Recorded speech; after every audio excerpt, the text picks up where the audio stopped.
Hello guys, welcome to my YouTube channel. तो आज की इस वीडियो में हम करने जा रहे हैं क्लास 11th मैथ का एक्सरसाइज 1.4 से पहले का सारा बेसिक। तो एक्सरसाइज 1.4 जो है वो इस चैप्टर की ये मानो सबसे इंटरेस्टिंग एक्सरसाइज है। ठीक है, तो चलिए सीधा चलते हैं इसके बेसिक पे। तो बेसिक में सबसे पहले हम पढ़ेंगे वेन डायग्राम। वेन डायग्राम क्या होता है? तो जितने भी सेट्स हैं उन सबको हम एज ए वेन डायग्राम उनको रिप्रेजेंट कर सकते हैं।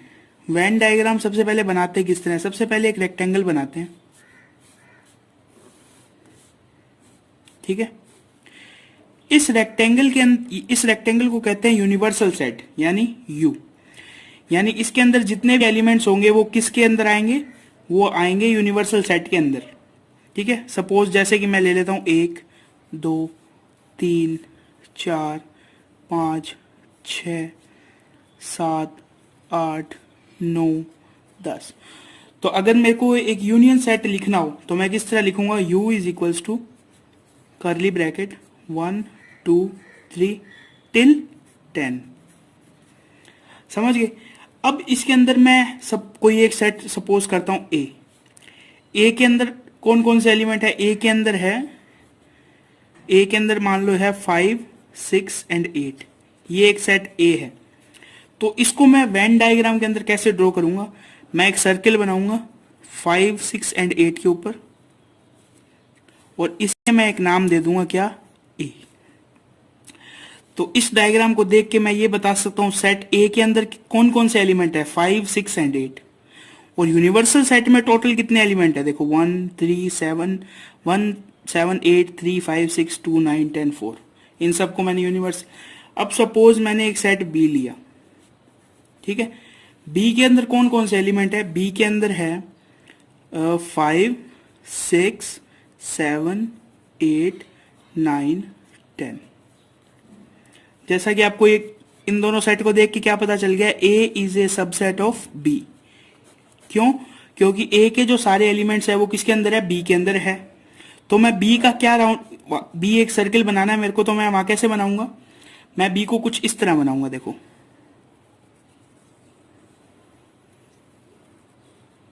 इस तरह, इसे नाम दूंगा मैं बी। तो देखो बी के अंदर कौन कौन से एलिमेंट है? देखो 7 9 10 और इनको भी इंक्लूड करेंगे 5 6 एंड 8। तो ये सब देखो, ये 6 के 6 एलिमेंट इस सर्किल बी के अंदर आ गए। और इस सर्किल बी के अंदर एक और सर्किल भी आ गया। क्या? कौन सा? ए। तो इस डायग्राम को सिर्फ देखते ही मैं ये बता सकता हूं कि जो ए है वो बी का सबसेट है। क्यों? क्योंकि वो पूरा सर्किल बी के अंदर आ रहा है। तो इस टाइप के डायग्राम को हम कहते हैं वेन डायग्राम। समझ गए? अब इसके बाद वेन डायग्राम आपको अच्छी तरह समझ आ गया। अब पढ़ते हैं हम कुछ ऑपरेशन ऑन सेट।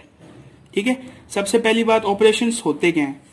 ऑपरेशंस का मतलब है जैसे मैथमेटिकल ऑपरेशन होते हैं, प्लस माइनस मल्टीप्लाई डिवाइड, ये सब जो है ये क्या है? ये मैथमेटिकल ऑपरेशन है। लेकिन सेट के ऊपर जो ऑपरेशन लगते हैं वो अलग होते हैं। ठीक है, आज हम 3 ऑपरेशन पढ़ेंगे। पहला है यूनियन ऑफ सेट, इसे रिप्रेजेंट करते हैं यू से। ठीक है, इसको मैं एक एग्जांपल से समझाता हूं। देखो सपोज मैंने एक सेट ले लिया ए में है 1 2 3 एंड 4। समझ गए? एक मैंने अनदर सेट ले लिया बी। समझ गए? बी के अंदर क्या है? बी के अंदर है 3 4 एंड 5। तो देखो दोनों अलग सेट है, मैं ये नहीं लिख सकता। देख, A is not a subset of B. A B का सबसेट नहीं है और ना ही क्या है? बी ए का सबसेट है। यानी ये दोनों बिल्कुल क्या है? एक डिफरेंट सेट्स हैं। तो अब देखो मैं ए यू बी, इस यू का मतलब है यूनियन। इसको मैं किस तरह लिखूंगा? A union B is equals to, मेरे को सभी एलिमेंट्स लिखने हैं 1 2 3 4। अब नेक्स्ट के भी सभी एलिमेंट लिखने हैं, लेकिन मैं यहाँ 3 4 नहीं लिखूंगा। क्यों? क्योंकि सेट के अंदर एलिमेंट रिपीट नहीं होना चाहिए। तो 3 4 पहले से लिखा हुआ है 5। तो ये सेट क्या हो गया? 1 2 3 4 5। ए यूनियन बी का मतलब है दोनों सेट्स के एलिमेंट को हमें कंबाइन करके लिखना है। तो ये बन जाएगा ए यूनियन बी। समझ गए? मैंने 2 ही सेट क्यों लिए? या यूनियन हमेशा दो सेट के बीच क्यों लगता है? इसका आंसर क्या है? जो ये ऑपरेशन है प्लस, ये हमेशा आप एक नंबर को कैसे प्लस कर सकते हो? कोई दो नंबर होंगे उन्हीं के बीच तो प्लस का साइन लगेगा। जैसे 2 + 2 = 4, तो 2 और 2 क्या हो गए? दो नंबर्स हो गए जिनके बीच हमने क्या ऑपरेशन लगाया? प्लस का। वैसे ए और बी क्या है? दो सेट है जिसके बीच हमने क्या ऑपरेशन लगाया? यूनियन का। ठीक है, तो अभी हमने पढ़ा था वेन डायग्राम। अब इसका वेन डायग्राम बनाते हैं। ठीक है, ये यू हो गया, एक सर्किल बनाया मैंने, ये है ए, ये मैंने बनाया एक सर्किल बी। ये एक दूसरे को पहली बात इंटरसेक्ट क्यों कर रहे हैं? इसका रीजन, क्योंकि इन दोनों में कुछ एलिमेंट्स ऐसे हैं जो कॉमन है, जैसे 3 4 3 4 इनमें कॉमन है। समझ गए? तो 3 4 कहां आएगा? 3 4 आएगा इस इंटरसेक्शन पार्ट में। बाकी ए में क्या है? 1 2 3 4, और बी में क्या है? 3 4 and 5। तो देखो, अगर सिर्फ ए के सर्कल को सपोज करो, ए का सर्किल यहाँ पे नहीं है, तो बी के सर्किल में देखो क्या है? 3 4 and 5, यही सेट है। और सपोज करो यहाँ पे अगर बी सर्किल ना हो, तो ए में देखो क्या है? 1 2 3 4, देखो इस सर्किल के अंदर है। तो अब ए यूनियन बी का क्या मतलब है? ए यूनियन बी का मतलब है ये पार्ट, ये सब सारा पार्ट। अब देखो इस पूरे पार्ट के अंदर कौन कौन से एलिमेंट आ रहे हैं? 1 2 3 4 and 5। तो देखो ए यूनियन बी में भी कौन कौन से एलिमेंट आ रहे हैं? सभी पांचों एलिमेंट्स। तो ए यूनियन बी को हम किस तरह रिप्रेजेंट कर सकते हैं? दो बना के, दो क्या बना के? दो सर्किल्स बना के, जो किसको रिप्रेजेंट करेंगे? ए और बी सेट को। और उन सभी का जो टोटल एरिया होगा उसके अंदर जितने भी एलिमेंट्स होंगे वो क्या रिप्रेजेंट करेंगे? A union B. समझ गए? अब इसकी कुछ प्रॉपर्टीज भी हैं। ठीक है, प्रॉपर्टीज पढ़ते हैं हम पहले। प्रॉपर्टीज ऑफ यूनियन सीधा लिख देते हैं। ठीक है, property number 1, A union B = B union A. इसका क्या मतलब है? इसका मतलब है चाहे आप ए यूनियन बी कर दो या बी यूनियन ए कर दो, दोनों की जो वैल्यू है वो इक्वल होगी।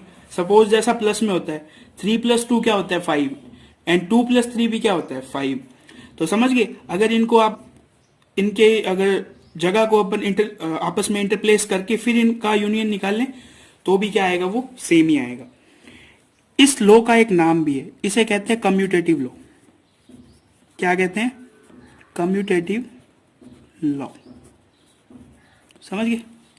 नेक्स्ट चलते हैं। A union B union C = A union B union C. क्या समझे? अगर हम ए और बी का पहले यूनियन कर दे फिर हमें एक सेट मिल जाएगा। उस सेट का हम अगर सी के साथ यूनियन करें तो हमारे पास जो एक सेट आएगा वो बी और सी को पहले यूनियन करके और फिर उसका यूनियन ए के साथ करने पे सेम आएगा। इसे कहते हैं हम एसोसिएटिव लॉ। क्या कहते हैं? Associative law. थर्ड देखो, ए यूनियन फाई = इसका आंसर बताओ क्या आएगा? सपोज ए के अंदर 5 एलिमेंट है और फाई के अंदर आपको पता है कुछ होता ही नहीं है, तो दोनों का यूनियन क्या आएगा? ए ही आएगा। समझ गए? देखो ए के अंदर सपोज 5 एलिमेंट है, 1 2 3 4 5, एंड फाइव में क्या है? कोई एलिमेंट नहीं है। अगर इन दोनों का यूनियन करेंगे तो आंसर में क्या सेट आएगा? ए ही आएगा वापिस। ठीक है, इसे कहते हैं लॉ ऑफ फाई। समझ गए? जैसा कि नाम से पता चल रहा है, लॉ ऑफ फाई यानी फाई का एक लॉ है। फोर्थ देखो क्या लिखा हुआ है? ए यूनियन ए = ए। समझ गए? ये भी बिल्कुल सिंपल सा लॉ है। किस तरह? देखो ए में अगर 5 एलिमेंट है, 1 2 3 4 5, और दूसरा भी सेट ए ही है यानी सेम ही सेट है 1 2 3 4 5, तो इन दोनों का जब हम यूनियन कर देंगे तो आपको पता है कोई एलिमेंट रिपीट तो कर नहीं सकते, तो आंसर में क्या आ जाएगा? ए ही आ जाएगा। इसे कहते हैं हम एडेम्प्टोट लॉ। ADEMPOTENT,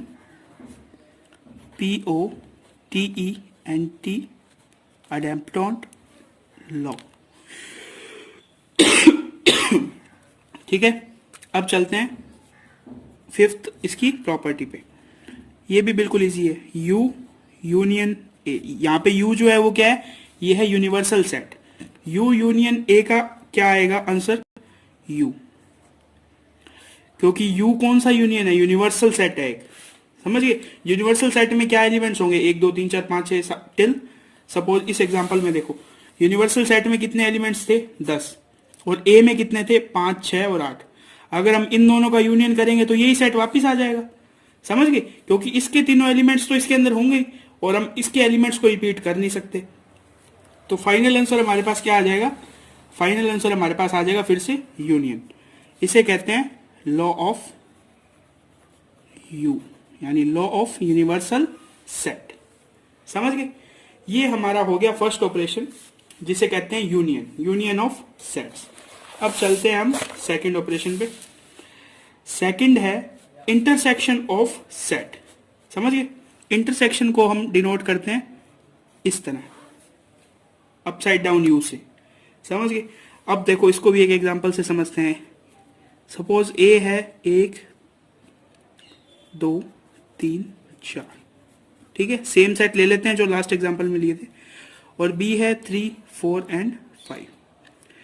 तो ए इंटरसेक्शन बी क्या होगा, ए इंटरसेक्शन बी होगा इन दोनों के अंदर जो कॉमन एलिमेंट है। कॉमन एलिमेंट कौन कौन से है, 3 4 3 4। तो इसके अंदर क्या लिखा आएगा, इसके अंदर हम लिखेंगे वो कॉमन एलिमेंट, यानी 3 4। अब देखो इसे हम समझते हैं वेन डायग्राम से। सबसे पहले एक रेक्टेंगल जो कि इसको रिप्रेजेंट करता है यू, यानी यूनिवर्सल सेट को, ए और ये रहा बी। इंटरसेक्ट करने का रीजन आपको पता है क्यों, क्योंकि दोनों में कुछ कॉमन एलिमेंट है। अगर कॉमन एलिमेंट नहीं होते तो क्या होता, हम इन सर्कल्स को दूर दूर बनाते हैं, यानी ये एक दूसरे को इंटरसेक्ट नहीं करेंगे। तो आप अब मेरे को ये बताओ ए इंटरसेक्शन बी वाला पार्ट कौन सा है। ए इंटरसेक्शन बी वाला पार्ट है ये पार्ट। समझ गए, ये जो मैंने पार्ट बनाया है जो एक दूसरे को इंटरसेक्ट करने पे बन रहा है, ये क्या है, ये है ए इंटरसेक्शन बी।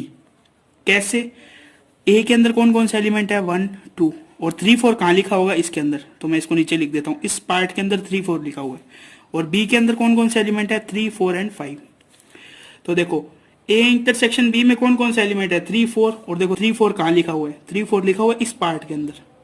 समझ गए, तो ये कौन सा पार्ट हो गया इसका, इंटरसेक्शन पार्ट। इंटरसेक्शन आप समझ ही गए होगे क्या है। तो यूनियन की तरह इंटरसेक्शन की भी प्रॉपर्टीज है, ऑलमोस्ट सेम ही है। First A intersection B is equal to B intersection A, यानी अगर इन दोनों का आप ऑर्डर चेंज कर दो फिर इनका इंटरसेक्शन करो तो सेम वैल्यू आएगी। इसे क्या कहते हैं, कम्यूटेटिव लॉ।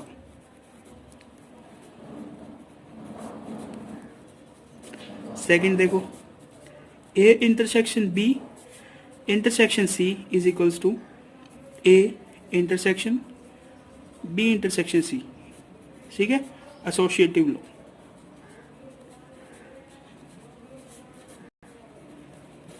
इसका मतलब समझ गए, अगर आपको 3 सेट दिए हुए हैं, आप इन दोनों का पहले करके फिर तीसरा इसके साथ करते हो, या फिर आप इन दोनों का पहला करके तीसरा इसके साथ करते हो, आंसर बिल्कुल सेम आएगा। समझ गए।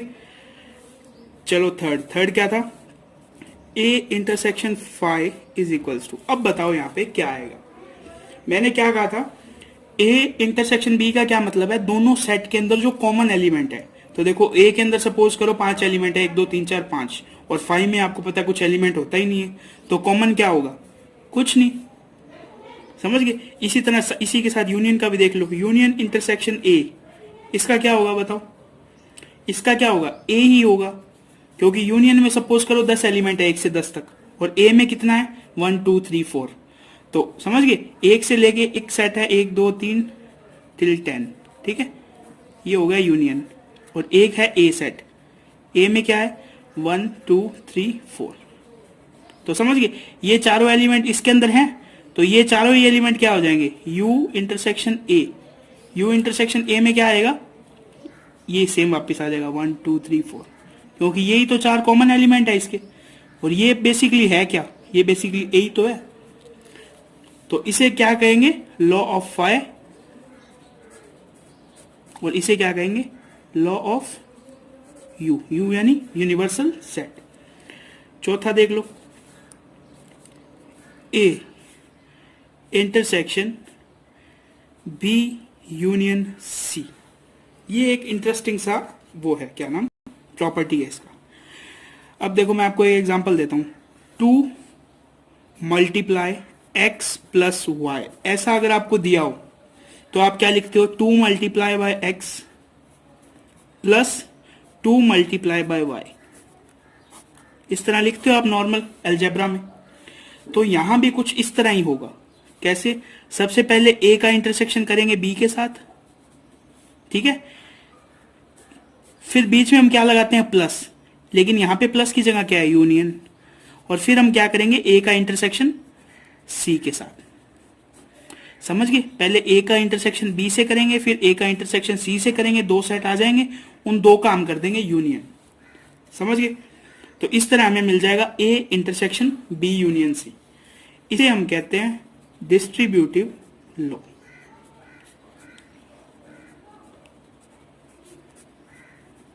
समझ गए, तो ये एग्जांपल है, इन्हें आप एक बार साइड में रख दो।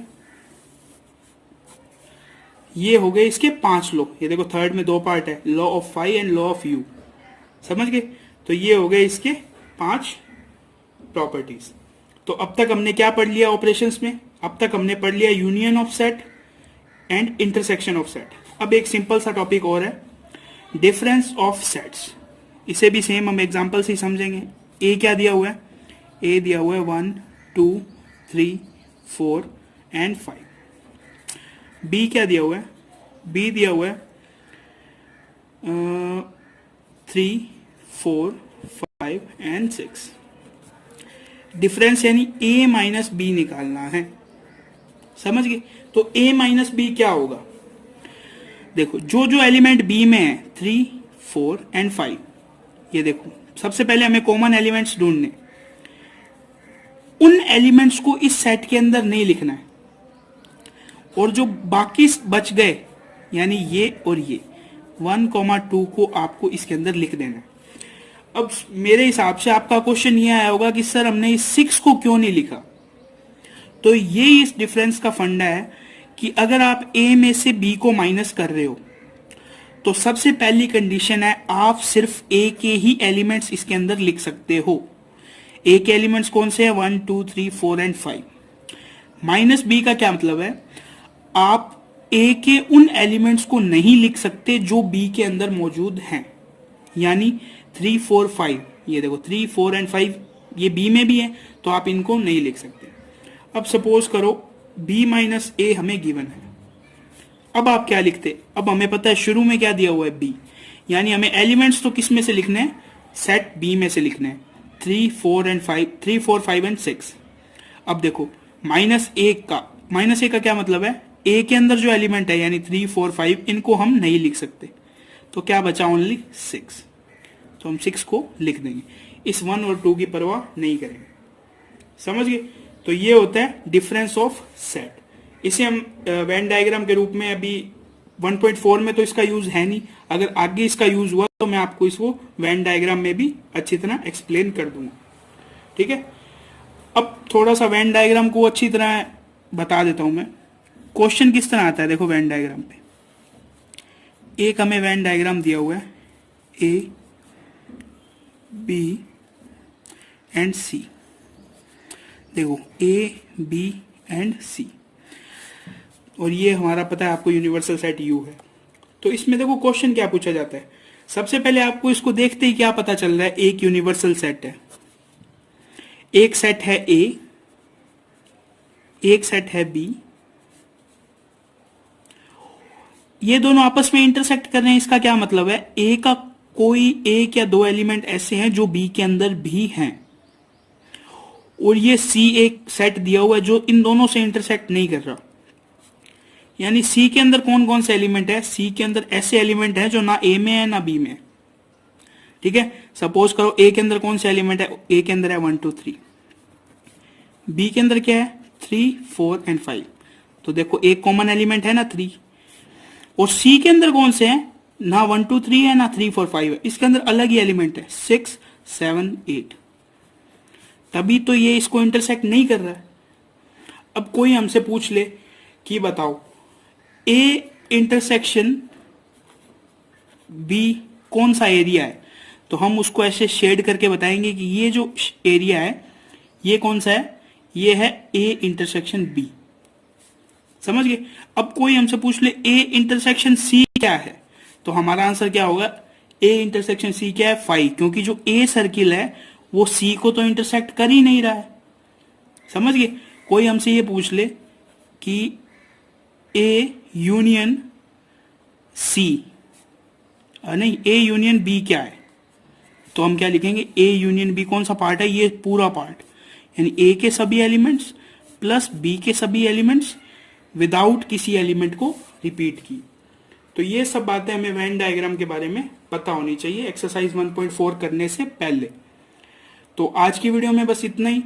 ये था एक्सरसाइज 1.4 का बेसिक। मैं सोच रहा था कि एग्जाम्पल भी इसी वीडियो में कवर करवा दूं, लेकिन एग्जाम्पल काफ़ी हैं इसमें 1.4 से पहले, तो एग्जाम्पल हम करेंगे नेक्स्ट वीडियो में।